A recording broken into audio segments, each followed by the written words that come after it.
Bonjour à tous et bienvenue dans cette nouvelle vidéo review. Et aujourd'hui, comme promis, je vous propose la review de la SAP-23 Prime de chez Specna Arms. Alors si vous avez vu l'unboxing en début de semaine, je vous ai présenté une réplique que j'ai reçue de la part de Specna Arms via leur distributeur Gunfire, et donc je vous avais présenté la P23 Prime. Comme je le rappelle, la gamme Prime, c'est la toute nouvelle série haut de gamme de chez Specna Arms, qui est vendue comme mieux que la précédente gamme Edge 2.0. Alors est-ce que c'est véridique? Eh bien c'est ce qu'on va voir dans cette vidéo. Je suis content de pouvoir vous présenter cette réplique. Cette gamme Prime, on l'a découvert au début de l'année à l'IWA 2024, ça avait l'air plutôt prometteur sur le papier. Pour le coup, j'ai testé, et je vous assure que c'est très intéressant. Donc je ne sais pas combien de temps va durer la vidéo, mais si vous voyez qu'elle est un petit peu longue, je vous conseille de vous prendre un petit café, d'aller pisser un coup, et de vous installer correctement. Voici donc la boîte. Je vais la mettre dans le bon sens, cette fois, ça sera mieux. Alors la mienne a pris un peu tarif avec le transport, mais comme j'ai dit à l'unboxing, moi tant que la réplique va bien, ça me suffit. Donc ici on a le logo Specna Arms du fabricant, on a un fond noir, l'inscription Prime en noir brillant, très sympathique. Sur la boîte on a deux autocollants, notamment qu'on voit qu'elle est incluse avec le MOSFET Aster 2 Bluetooth de chez Gate. Rappelez-vous, la gamme Edge 2.0 est équipée du Aster 1. Donc là, on a l'Aster 2, vous allez voir qu'il est vraiment pas mal. Et on y apprend également qu'elle a un moteur brushless, le moteur Dark Matter de chez Specna Arms. Un moteur high speed 27 000 tours, brushless, comme je viens de vous le dire. C'est une des premières marques, entre guillemets, qui vend des répliques avec un moteur brushless de série. Et au dos, comme je vous l'avais montré à l'unboxing, on va avoir quelques petites informations, notamment sur la gearbox, etc. Donc bon, je vais détailler ça dans la review, mais voilà. On y voit également qu'elle est livrée avec 3 ressorts et 2 chargeurs. Voilà. Alors, ouvrons la boîte et voyons voir comment ça se comporte. Comme avec les anciennes répliques, on va retrouver quelques petits papiers. Un papier avec des QR codes qui nous enverra vers tout ce que propose Specna Arms. Ici, on va avoir une feuille avec un QR code qui vous renverra au manuel dématérialisé, on va voir ça après. Comme avant, on va avoir la pochette d'autocollants. Comme je l'ai dit à l'unboxing, eh bien, c'est les autocollants classiques, c'est pas les autocollants spécifiques à la gamme Prime. Peut-être qu'ils en feront plus tard, je sais pas. Et voilà donc l'intérieur de la boîte. Vous allez voir, il y a plusieurs choses. Vous trouverez déjà pour commencer un speed loader bleu, un speed loader de 155 billes, pas les speed loaders classiques. Donc déjà, on a un speed loader délivré, si vous en avez pas, c'est très bien. On va avoir une pochette avec une clé Allen qui nous servira à régler la queue de détente. Enfin, je veux dire la course de la queue de détente, on va voir ça juste après. On va retrouver ici un adaptateur Tamiya Tedin, parfait si vous n'avez pas de batterie Tedin en sortie de boîte. C'est jamais le top, mais ça dépanne quand même. On va avoir non pas un, mais bel et bien 2 chargeurs en polymère, des mid-cap, des chargeurs S-Mag de chez Specna Arms qu'on avait avec la gamme Edge 2.0, donc vous en avez 2 dans la boîte. On va avoir 3 ressorts, je m'explique. On va avoir pour commencer un M135, un M90 qui moi est déjà monté dans la réplique, et le troisième ressort, chose que je n'ai pas réussi à trouver comme information lors de mes recherches sur internet, peut-être que vous l'aurez, à la limite, si vous avez l'info dites-moi dans les commentaires. Donc moi le troisième ressort, je ne sais pas à quoi il correspond, mais chose assez bizarre, j'ai fait le test chronie avec les 3 ressorts, et bien j'ai 2 ressorts qui me sortent la même puissance, alors bon, bref. On va avoir bien sûr la réplique, donc la SAP-23 Prime, et en dessous de la garniture de la boîte, vous retrouverez une fameuse tige de nettoyage débourrage, parfait si c'est votre première réplique.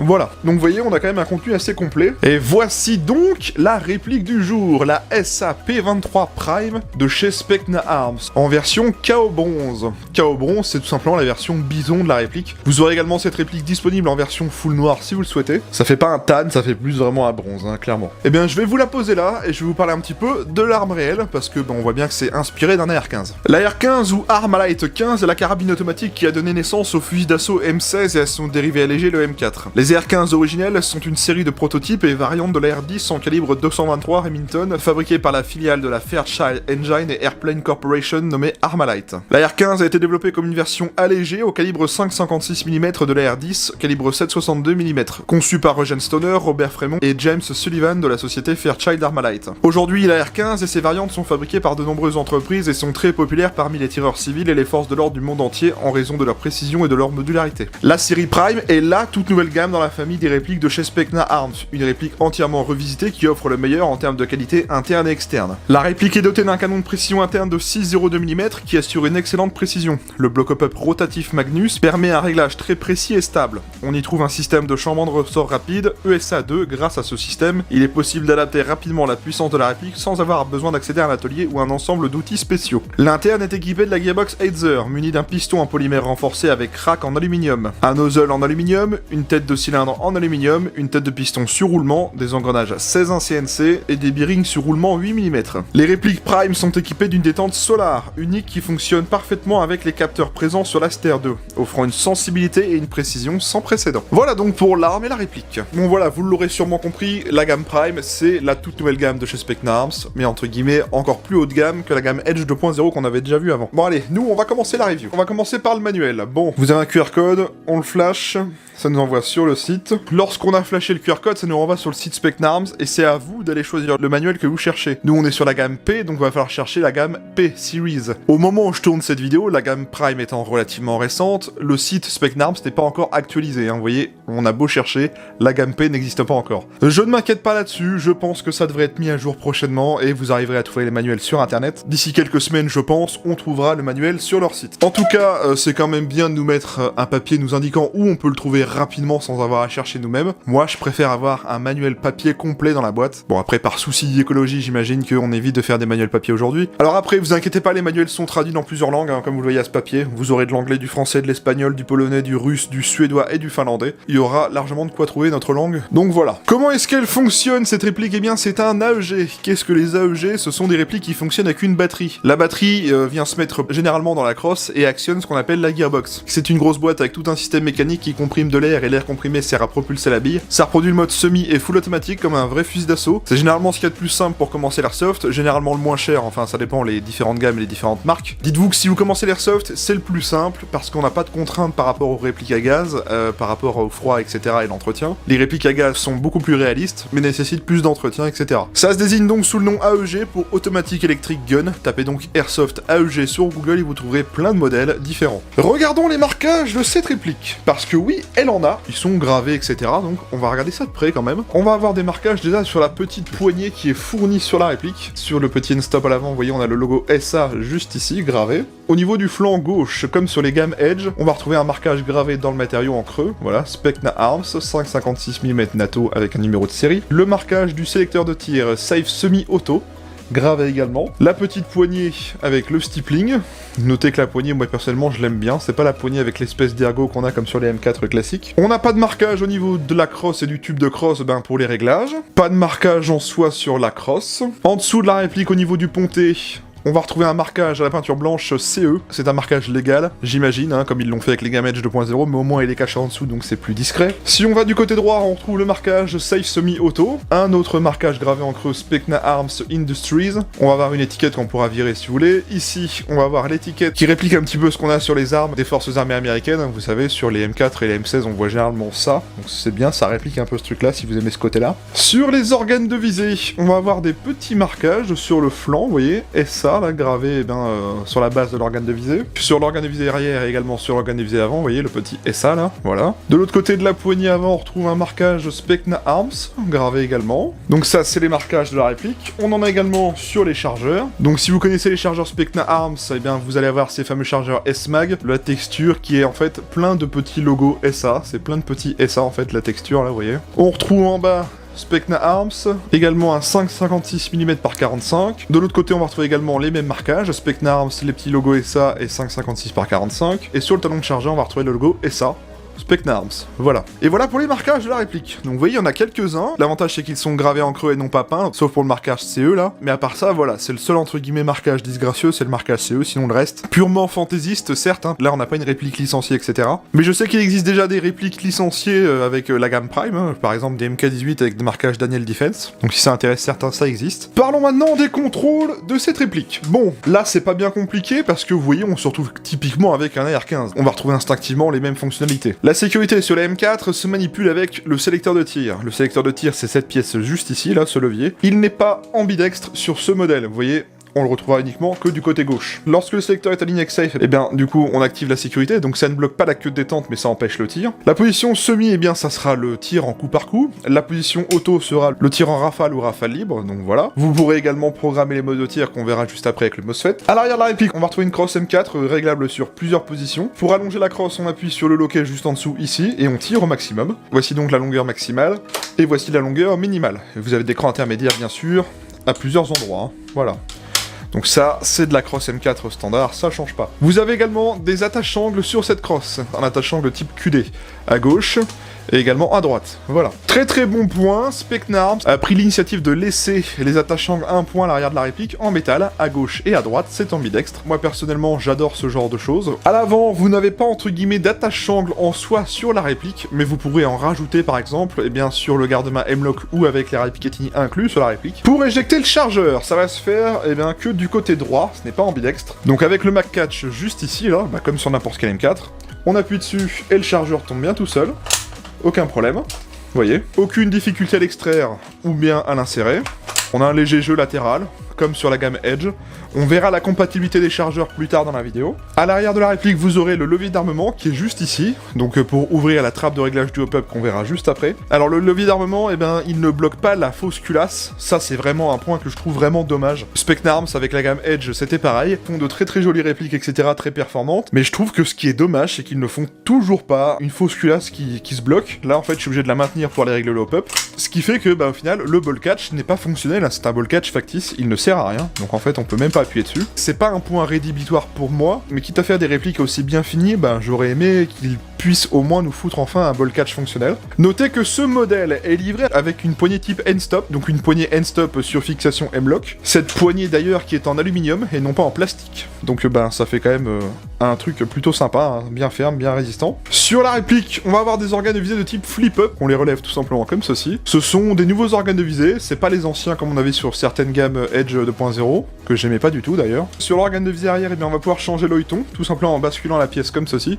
Donc là on a un trou plus grand et là on a un trou plus petit. Vous avez également une molette de réglage pour la dérive, directement intégrée à l'organe de visée, donc ça c'est très très bien. À l'avant on va avoir un guidon qui sera réglable en hausse. Par contre il faudra avoir un outil spécifique pour le régler, il n'est pas fourni dans la boîte malheureusement. J'aurais aimé qu'ils nous mettent une petite molette directement intégrée à l'organe de visée, mais bon bah c'est pas le cas. D'ailleurs si vous ne souhaitez pas garder les organes de visée, sachez que vous pourrez les retirer. Et également sur l'organe de visée arrière, hein. Donc voilà, vous enlevez la vis si vous retirez l'organe de visée, tout simplement. Pour accessoiriser la réplique, vous avez un grand rail Picatinny en métal sur toute la surface supérieure. Vous avez un garde-main M-Lock, avec 3 emplacements ici, 4 emplacements latérales, 4 emplacements là, 4 emplacements en dessous. Bref, ça fait pareil de l'autre côté, hein, vous voyez, il y a beaucoup d'emplacements. Et vous l'aurez remarqué, la réplique vous est livrée avec 2 rails Picatinny inclus sur le garde-main M-Lock, des rails Picatinny en polymère, un à gauche et un à droite, tout simplement, voilà. Vous aurez également un cache-flamme en métal, dévissable, qui vous permettra d'accéder à un pas de vis de 14 mm CCW. Donc voilà, un pas de vis 14 mm CCW, parfait pour y mettre, eh bien, un traceur, modérateur de son. Tant que c'est du 14 mm CCW, eh bien, ça ira dessus.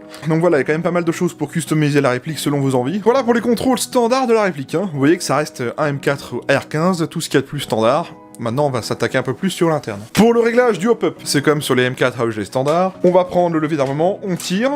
Ça ouvre la trappe de réglage du hop-up. Et donc comme je vous l'ai dit, il va falloir maintenir le levier d'armement en arrière pour que ça déverrouille entre guillemets l'espace. Et on y aperçoit la molette de réglage du hop-up juste ici, là. Donc c'est une molette rotative, bloc hop-up Magnus Specna Arms. C'est une des spécificités incluses à la gamme Prime. C'est en fait un bloc hop-up qu'ils ont conçu eux-mêmes. J'ai fait une photo de ce bloc hop-up, je vous l'affiche à l'écran comme ça, pour ceux que ça intéresse, et ben vous pourrez voir un petit peu à quoi il ressemble, voir s'il y a des petites choses qui seraient éventuellement compatibles avec ce que vous connaissez. Le bloc hop-up en sortie de boîte, rien à dire, il est accessible, il est très fonctionnel. La molette est crantée, elle est un peu ferme, pas trop non plus. Mais l'avantage, c'est que ça ne se dérègle pas tout seul avec les vibrations de la réplique. Donc moi, c'est tout ce que je demande. Vous verrez au test de tir, le joint d'origine fait bien le boulot parce que j'ai fait le test à la 0,28 grammes, comme j'avais l'habitude de faire avec les gammes Edge. Et franchement, bah rien à dire, hein, ça tire droit, même à 45 mètres, j'ai pas eu de soucis particuliers. Donc vous verrez après au test de tir, en tout cas, moi j'ai trouvé ça très fonctionnel. L'emplacement de batterie de cette réplique. Alors, ça va se faire dans la crosse. Pour y accéder, c'est pas compliqué, on va avoir une crosse un petit peu type SUP mode là-dessus. Pour enlever le talon de la cross crane, vous avez 2 ergots à appuyer. On appuie sur les deux, on tire, et voilà, on enlève le talon, on enlève cette petite pièce.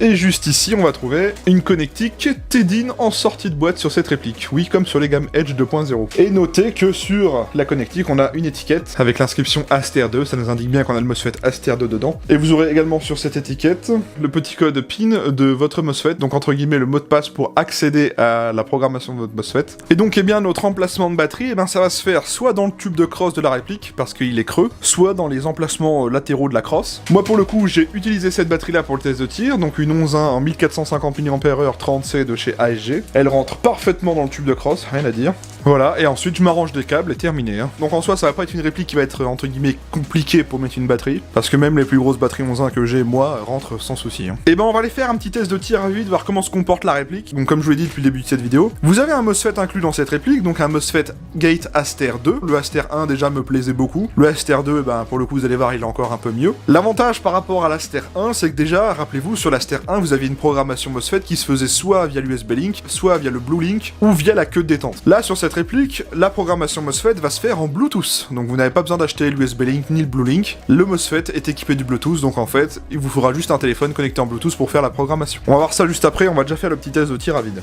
Je vais brancher la batterie, et écoutez bien, on va avoir un petit son qui nous confirme que la batterie a été détectée par le MOSFET.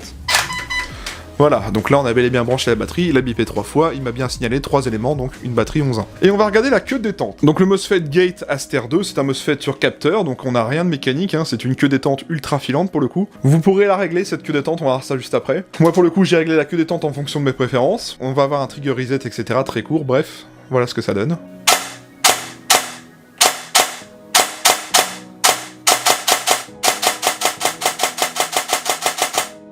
Vous voyez, hein, mine de rien, c'est très réactif, y a rien à dire. Voilà, vous pouvez vous amuser à spammer si vous voulez. Qu'est-ce que ça donne en full? Vous voyez, ça marche franchement très bien en sortie de boîte, hein, y a rien à dire. Le trigger reset est vraiment très court parce que pour le coup, on va le voir avec l'application, moi je l'ai réglé de façon à être très sensible.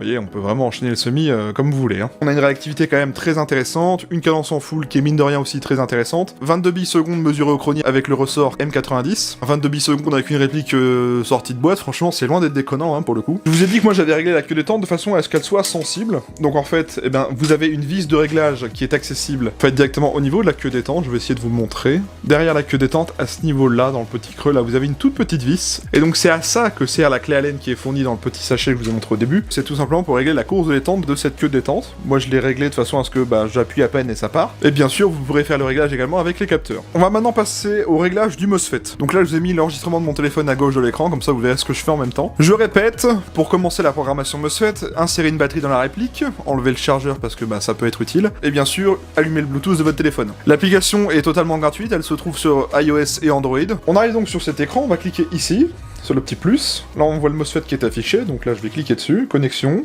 Donc voilà, quand votre téléphone sera connecté MOSFET, on appuie tout simplement ici, et voilà, vous vous retrouverez bien tout simplement sur l'application. On va commencer par l'onglet détente, si vous voulez bien. L'onglet détente, c'est tout simplement ça qui va vous permettre de régler en fait la calibration de la queue détente avec les capteurs. Donc si jamais vous souhaitez entre guillemets, recalibrer la queue détente, ou si jamais par exemple vous souhaitez augmenter ou réduire la sensibilité. Donc là vous voyez quand j'appuie sur la queue détente on voit que j'exerce quelque chose sur l'application, voilà.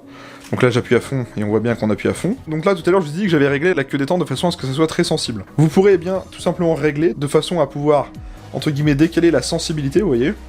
Donc là en fait, plus je la décale vers la droite et j'augmente la sensibilité de la queue détente. Donc admettons que je vais à fond, là j'aurai le tir vraiment en fond de course, vous voyez. Donc tout en haut à droite vous avez ce petit bouton là, hop.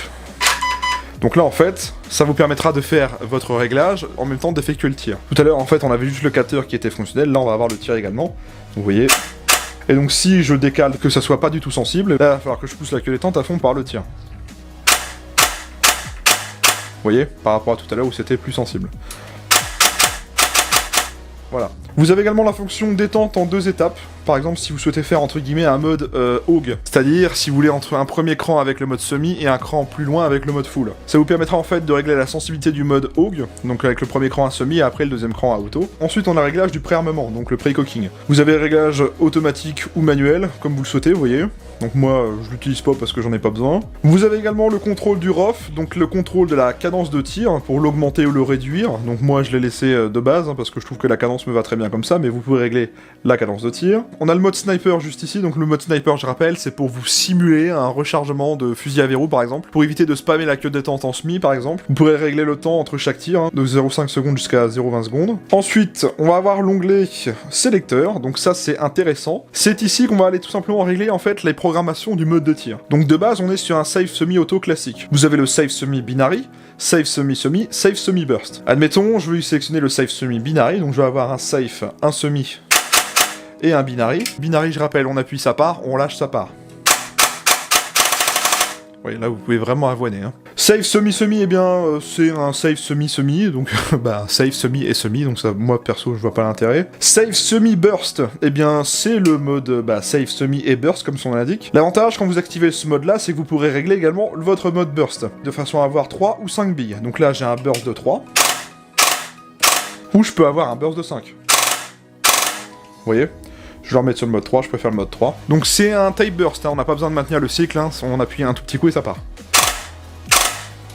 Vous voyez ? L'onglet chargeur vous permettra en fait de simuler un vrai chargeur. Par exemple, vous mettez 30 billes dans votre chargeur, le MOSFET va bloquer la réplique au bout des 30 tirs effectués de chargeur. C'est bien pour du milsim, pour faire des parties réalistes, au moins vous tirez bien 30 coups et vous rechargez. Donc vous pouvez régler de 30 à 115 billes comme vous voulez. Vous avez une simulation du temps de rechargement, même si vous rechargez votre réplique en dessous des 3 secondes, et bien tant que les 3 secondes ne sont pas écoulées, vous ne pourrez pas retirer. Et vous avez également un avertissement du manque de munitions, entre guillemets, une petite vibration dans la poignée moteur qui va vous indiquer que votre chargeur est bientôt vide. Ici l'onglet télémétrie, c'est des petites stats de votre MOSFET, hein, vous voyez. Le nombre de tirs effectués, la cadence en full, etc. Vous voyez, bref, ça donne plein d'autres infos. On a l'onglet également diagnostic, c'est ici qu'on va retrouver les erreurs du MOSFET. Si jamais vous avez des problèmes avec la réplique, et bien ici on va avoir un tableau avec plein d'erreurs et des petits conseils en cas de panne. Donc voilà, là je vous ai montré la plupart des choses intéressantes sur le MOSFET au niveau de la programmation. Et donc voilà pour la programmation MOSFET. Vous voyez, ça se fait très bien avec un simple téléphone, une connexion Bluetooth. C'est très rapide et c'est assez instinctif, hein. Vous pouvez faire plein de réglages différents. Je sais plus combien on peut en faire, je vous afficherai ça à l'écran, mais il y a toute une palanquée de réglages disponibles, bref. Est-ce que cette réplique dispose d'un changement de ressort rapide ? Eh bien oui. Mais ce qui est bien, c'est qu'ils ont repris le système ESA2. Ils l'ont un petit peu amélioré sur un point, vous allez voir. Le système ESA2, je rappelle, c'est le système le plus rapide de changement de ressort rapide chez Specna Arms.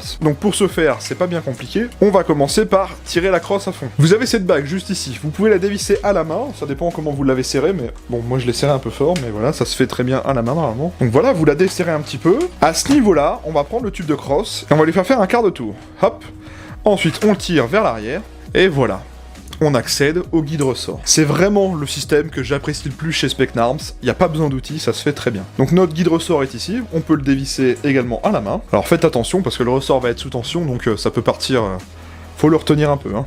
Voilà, voici le guide ressort en métal, plutôt balèze. Et on va avoir le ressort qui vient juste ici. Je vous ai dit qu'ils avaient amélioré ce petit changement de ressort rapide sur un point. Ça se fera tout simplement au niveau du guide ressort. Specna Arms a en fait amélioré le guide ressort. Dans le sens où ils ont ajouté un peu de matière de façon à ce que ça soit plus durable dans le temps. En fait, le diamètre du guide ressort a été un petit peu augmenté de façon à ce que ça soit un peu plus durable dans le temps. Vous avez 3 ressorts dans la boîte, un M90, un M135 et un ressort inconnu comme je l'appelle. Mais bizarrement, sur 3 ressorts, 2 me sortent la même puissance. J'ai fait le test chronique avec les 3 ressorts, vous verrez ça juste après, et j'ai la même puissance sur 2. Bon, bref. Donc que ça soit du jeu forêt ou CQB, en théorie, vous devriez pouvoir utiliser cette réplique. Donc là-dessus, je vais donner un très bon point à Specna Arms, parce qu'ils ont utilisé le système ESA2, qui à mon sens, pour moi, est le mieux chez Specna Arms. C'est le plus rapide, et on n'a pas besoin d'outils pour y procéder. Donc, vous arrivez sur votre terrain un jour, vous avez une puissance un peu trop élevée, vous retournez en ZN, et en moins de 5 minutes, vous allez changer votre sort. Ça se fait vraiment très bien. Là, je remonte le tube, je resserre la bague, et terminé. Bref, le ESA2, c'est ce que je trouve personnellement le mieux. Je voudrais faire un petit point sur l'interne de la gearbox, parce que c'est des infos dont je dispose, et que je pense qu'il pourrait être intéressant pour ceux qui s'y connaissent. La gamme Prime, elle se distingue notamment avec cette mécanique bien spécifique. Une gearbox renforcée Aether inspirée des gearbox Prometheus, un moteur brushless high-speed Dark Matter 27 000 tours minute, un changement de ressort QD ESA2, un canon de précision 6,02 mm de 240 mm de long, une chambre pop Rotary TDC Magnus, un joint pop Helium sans appui flat top, des pièces en alu CNC, nozzle, tête de piston et tête de cylindre, des pièces en acier au niveau du cylindre et au niveau du piston, des engrenages Cézanne en acier CNC, un nozzle avec joint torique en métal, un piston renforcé avec dents en acier et des bearings et bushings 8 mm. Donc voilà, c'était des petites infos que je voulais amener quand même pour ceux que ça intéresserait au niveau de la gearbox. Moi, ce que j'ai noté sur cette gearbox Aether, et là ça fait plaisir de voir qu'ils ont mis des gros renforts sur cette partie avant, un petit peu comme sur les gearbox V2GG qu'ils avaient fait là. Je vous affiche un petit schéma que j'ai trouvé sur leur site pour vous montrer où ils ont renforcé cette fameuse gearbox. Et donc au niveau de l'interne de cette réplique, le gros point où ça se distingue aussi, c'est que dans cette réplique et dans la gamme Prime en général, vous trouverez un moteur high-speed brushless 27K de chez Specna Arms. L'avantage des moteurs brushless, c'est que déjà on va avoir un rapport vitesse-couple qui est bien plus élevé qu'avec des moteurs standards, consommation bien moins importante au niveau de la batterie. En gros, ce sont des moteurs nouvelle génération qui se développent de plus en plus dans le monde de l'airsoft, et donc Specna Arms, là où il se distingue, c'est que pour la première fois, on a des moteurs brushless de série sur des répliques sorties de boîte. Donc voilà, la gamme Prime c'est vraiment une grosse amélioration de la gamme Edge 2.0. Le ressenti que j'en ai eu pour le test de tir, c'est que ça donne des répliques vraiment très réactives et encore plus réactives que la gamme Edge 2.0 en tout cas. On va se faire un test de compatibilité des chargeurs. On va commencer déjà par un Rossi mid-cap en polymère. On va voir ce que ça donne. Il rentre, il feed, pas de problème. Le même jeu latéral que le chargeur d'origine. Un EPM PTS, celui-là je sais qu'il fonctionne sans problème parce que j'ai fait le test chronie avec. Voilà. Un peu moins de jeu latéral, vous noterez quand même. Et pour finir, un chargeur Matrix Mag de chez Evolution. Ah, c'est celui qui a le moins de jeu latéral bizarrement, même mieux que le PTS. Et il rentre et il feed correctement. Vous voyez l'avantage des répliques de chez Specna Arms, la plupart du temps, parce que j'ai vu certains modèles sur internet où apparemment c'était un peu compliqué, je pense par exemple à la SH12 One, que ça soit pour la gamme Edge 2.0 et apparemment la gamme Prime, c'est que la plupart des chargeurs des marques du marché vont passer dans cette réplique. En soi, si vous avez plein de chargeurs M4, testez-les dans la réplique avant d'en acheter d'autres. Moi, tous les chargeurs que j'ai actuellement chez moi fonctionnent dans cette réplique. Donc c'est pas la réplique qui va vous ruiner avec des chargeurs propriétaires par exemple. Au niveau finition et matériaux de cette réplique. Donc sur cette SAP23, on va avoir deux matériaux bien distincts, du métal et du polymère. Donc l'avantage c'est qu'il y a beaucoup de parties métal, hein, comme sur la gamme Edge 2.0. On va commencer par les parties métal. Sur cette réplique, on va avoir le cache-flamme, le canon externe, le garde-main, le upper, le lower, les attaches-angles d'origine, le tube de crosse, le levier d'armement, la petite poignée end-stop, la queue détente, le ponté, les quelques petits leviers, la visserie, etc. Pour le reste, on va avoir du polymère d'excellente qualité. Je parle bien sûr de la poignée, du chargeur, des deux rails Picatinny et de la crosse, et également des organes de visée. Tout cela est en polymère, mais un polymère vraiment de très très bonne qualité, y a rien à dire. Ça grince pas quand on le manipule, ça plie pas quand on appuie dessus, bref, c'est comme sur les gammes Edge 2.0, si vous connaissez le plastique de chez Specna Arms, ça a toujours été des bons plastiques. Y a pas de jeu entre le corps et le garde-main, un petit peu de jeu de la crosse sur le tube, mais ça c'est comme plein d'autres marques également. Le tube n'a pas de jeu si vous serrez bien la bague. Il y a quelques petites traces de moulage sur les plastiques, mais je trouve que c'est bien moins prononcé que sur la gamme Edge 2.0, bizarrement. Les seules parties traces de moulage que j'ai notées, ben, c'est sur la poignée pistolet, juste ici, vous voyez. Et encore, ça va, c'est très très correct. Sachez un point, c'est que la réplique est dite avec une finition anti-rayure. Ils appellent ça la finition nano-coating. J'imagine que c'est un traitement de surface sur la réplique. Je sais pas si c'est vraiment considéré comme un traitement Cerakote, je ne pense pas honnêtement. Moi je trouve que ce sont de très très jolies répliques, y a pas de problème, hein, c'est comme la gamme Edge 2.0, je trouve ça très qualitative. On a une réplique avec principalement du métal, des marquages gravés non pas peints. Donc voilà pour la finition du matériau, mais en tout cas je trouve ça vraiment très sympa en tout cas. Je vais maintenant vous parler des caractéristiques techniques de la réplique. Alors c'est une réplique de calibre 6 mm à propulsion AEG, disposant d'une connectique TEDIN en sortie de boîte. Elle dispose des modes de tir, sécurité semi-auto, burst, binary, ramping, etc. Tout cela est programmable, bien sûr. Elle est annoncée par les fabricants au maximum à 1,8 joules, avec le ressort M135 pour une vitesse initiale de 430 fps. On verra ça au test chronie, de toute façon j'ai testé tous les ressorts. Elle fait une longueur minimale de 700 mm pour une longueur maximum de 780 mm.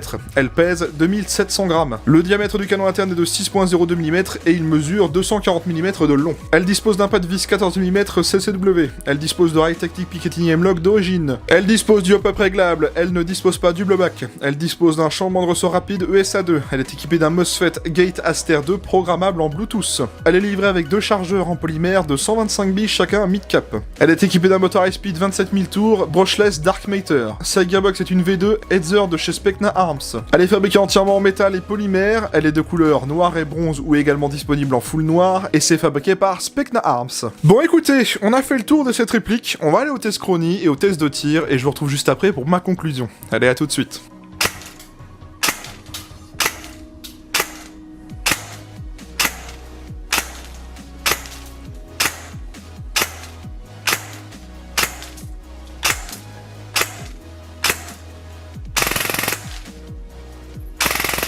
« 350 fps de moyenne et 22 billes secondes. Donc là on va avoir le M135.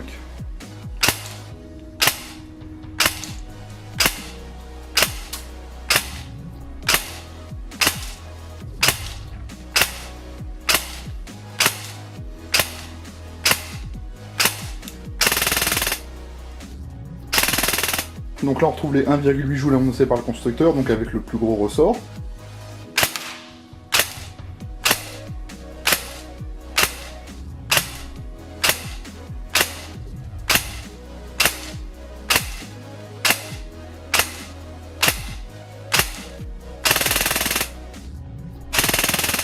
Test de tir de la SAP23 Prime de chez Specna Arms.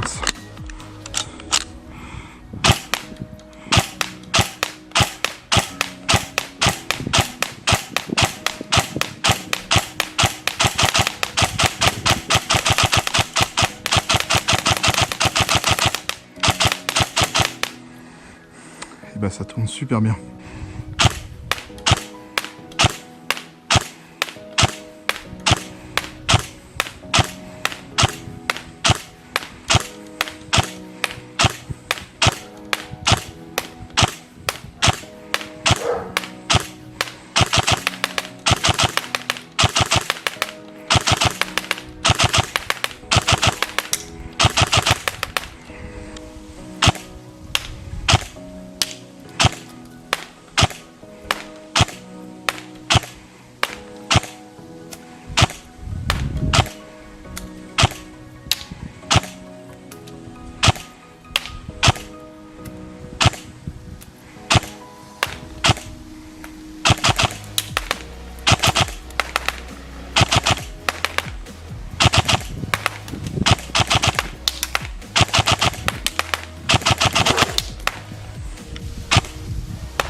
Je ressors du test de tir. Alors, que vous dire de cette réplique? J'en étais très convaincu, pour le coup. J'ai fait le test de tir à la 0,28 grammes, avec une batterie 11.1 et avec le ressort M90. Ben, j'ai trouvé ça très convaincant, hein, honnêtement. J'arrive à toucher à 45 mètres sans trop de difficulté à la 0,28 en sortie de boîte, je rappelle. La réactivité est vraiment très intéressante, hein. On n'aura aucun problème à jouer en CQB avec des gens qui ont des répliques vraiment full upgrade. La cadence en full, ben, elle est vraiment très sympa, hein. 22 bisecondes au max avec le ressort M90. C'est pas déconnant, bon, même si le full, c'est pas ce qu'on utilise le plus, hein, la plupart des terrains vont vous l'interdire. Vous avez quand même une belle programmation grâce au MOSFET, je rappelle, vous avez du burst, vous avez du binary, vous avez du ramping, bref, c'est vraiment très très complet. Le bon point, toujours, c'est le système de chambre en ressort rapide ESA2. Pour moi, c'est mon préféré, entre guillemets, toutes marques confondues au jour actuel, parce que c'est le plus simple à faire, on n'a pas besoin d'outils, tout simplement. Le contenu de la boîte, toujours très intéressant, hein. Pour un débutant qui achète cette réplique, vous avez 2 chargeurs dans la boîte, de 125 watts, donc pour faire votre première dominicale, aucun problème, hein. Voilà, pour résumer, la gamme Prime, je trouve que c'est une belle amélioration de la gamme Edge 2.0. Bon, je vous le cache pas, c'est un peu plus cher que la gamme Edge 2.0, on va y venir juste après. Après, ça va être à vous de voir si, en fonction de votre budget, vous allez pouvoir vous permettre d'acheter cette gamme Prime. Aujourd'hui, on a des facilités de paiement avec la plupart des sites d'Airsoft aussi, donc ça aide bien, vous pouvez faire des 3 fois ou 4 fois sans frais la plupart du temps. De mon ressenti perso, j'ai trouvé la réplique très performante en sortie de boîte, y a rien à dire là-dessus. Parlons maintenant du prix de cette réplique. Alors la gamme Prime, comme je vous l'ai dit tout à l'heure, elle est un peu plus chère que la gamme Edge 2.0. Vous allez voir que le prix n'est pas monstrueux non plus. À l'heure où je tourne cette vidéo, une réplique HK416D Specna Arms, donc admettons la SA H21 Edge 2.0 que je vous ai déjà présentée, à l'heure actuelle, elle se vend sur les sites d'Airsoft entre 370 et 390 €. À l'époque, quand j'avais fait la vidéo, il me semble que c'était moins cher que ça. La gamme Edge 2.0, ça a bien augmenté aussi pour le coup. La gamme Prime, donc en tout cas la réplique que je vous présente aujourd'hui sur la table, donc la SA P23 Prime, au moment où je tourne la vidéo, elle est à vendre à 333,85 € sur le site de Gunfire. Donc vous voyez, on a une augmentation du tarif, en vrai, pas si énorme que ça pour les petites améliorations qu'on a en interne dans cette réplique, notamment avec le moteur brushless et le MOSFET Aster 2, c'est pour moi les plus grosses améliorations de la réplique. On est à moins de 450 €, donc 433 € précisément, mais